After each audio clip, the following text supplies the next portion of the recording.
Добар ден, почитувани ученици. Добро дојдовте на мојот наставен час по предметот математика. Јас сум Билјана Арсовска, оделенски наставник во Основното општинско училиште Вера Јоцик од градот Скопје. За денес наставна содржина ни е составување приказна за поставени задачи. Целите на денешниот час ни се: внимателно читање на текстот на задачата, разбирање и толкување на текстот, да знаете да ја објасните постапката на решавање, да дадете одговор на поставениот проблем.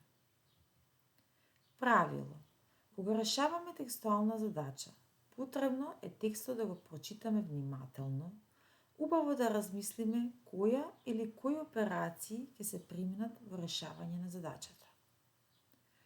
Ќе почнеме со приказна за подолго и пократко. Кога било лето, сонцето греело и било топло. Тогаш девојчето облекло маичка со куси ракави и куси пантолони, куси чорапчиња, дури и незината косичка била куса. Кога почнало да студи и облачињата го сокриле сонцето, тогаш девојчето ја пуштило незината коса да порасне и стане подолга. Облекла блузичка со долги ракави, долги пантолони и долги чорапчиња. Блузичка со куси ракавчиња и со долги ракавчиња. Кратки панталончиња, долги панталончиња. Куса, односно кратка коса и долга коса. Долго наспроти кратко.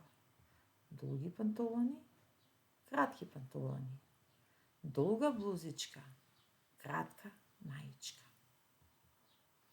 На час по математика Калин, Лана, Ален, Ева, Петар и Јава имаат час по математика.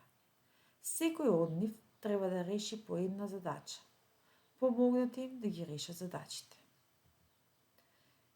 Мери на пазар купила 2 зелки. Една зелка кошта 40 денари.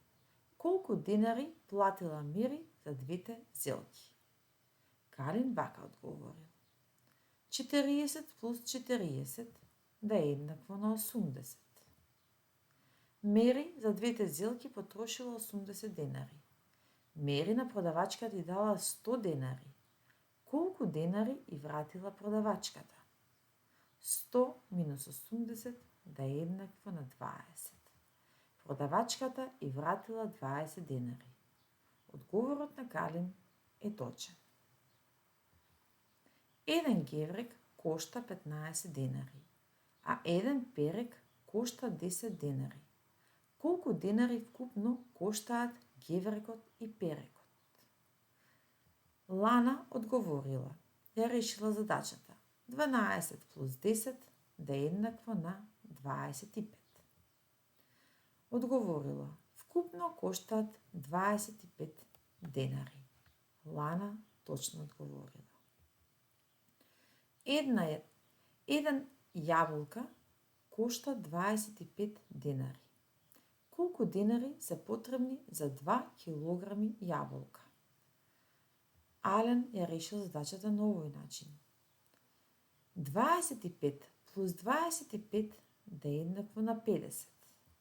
Тој одговорил дека за 2 килограми јаболка потребни се 50 денари. Ален ја одговорил и ја решил задачата точно. Ева да видиме. Учениците нека направат процени колку чекори или педи има одредена должина и потоа процената нека ја проверат со мерење. Учениците нека ја одредуваат должината, односно ширината на таблата со чекори, со педи и на крај да измерат со метро. Ева знае дека прво треба да направи процена, а потоа да измери. Ева проценила дека таблата има 6 чекори. Потоа Ева, со помош на чекори, ја одредила должината на таблата. Таа направила 5 чекори и стигнала до крајот на таблата. Ева била близку до својата проценка. Потоа го земала метрото и точно ја измерила должината на таблата. Ева правилно постапила.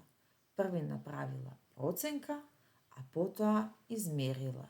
Процената е една од најбитните елементи.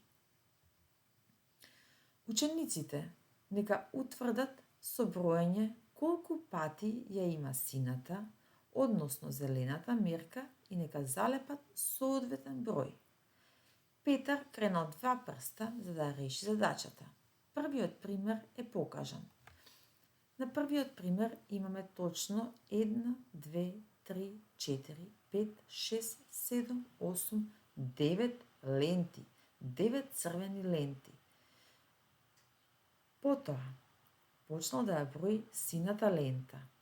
Тој изброил 1, 2, 3, 4, 5, 6, 7 ленти и го залепил бројот 7. Потоа, почнал да брои зелената лента. Изброил 1, 2, 3, 4, 5 ленти и го залепил бројот 5. На сликата ни е представена верверичката скокајки сака да стигне до незините желади.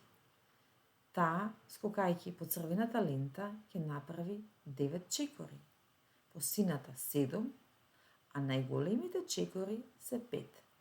Да претпоставиме дека ова се чекори на дете и возрасен. Доколку би чекореле? Петар одговорил точно на оваа задача. Прашање. Со каков метар мери продавачот на текстил, ѕидарот, шивачот и столарот? Поврзи. Оваа задача кренала рака Ава да ја реши. Да погледнеме. Шивачот, односно продавачот на текстил, определил со метро кое што е изработено од дрво. И тоа е точно. Столарот определил метро кое што се витка и за 90 степени. Точен одговор. Ѕидарот мери со метро кое што може да се витка. Точно. И шивачката мери со метро кое исто така може да се витка. Ава одговорила, односно поцртала точно. Секое дете измерило 1 метар. На сликата ни се прикажани 2 дечиња како мерат. Колку е долго килимчето? Заокружи го соодветниот број. Едното дете измерило 1 метар и второто дете измерило 1 метар. Значи точниот број е 1 плюс 1 е еднакво на точно 2 метра. Ви благодариме што ни помогнавте да ги решиме задачите. Се поздравиле дечињата. За домашно задолжение. Процени, измери и собери ја должината и ширината на масата. Тоа, драги ученици, ви е домашно задолжение. Се надевам дека часот ви беше интересен и поучен. Довидување. До следниот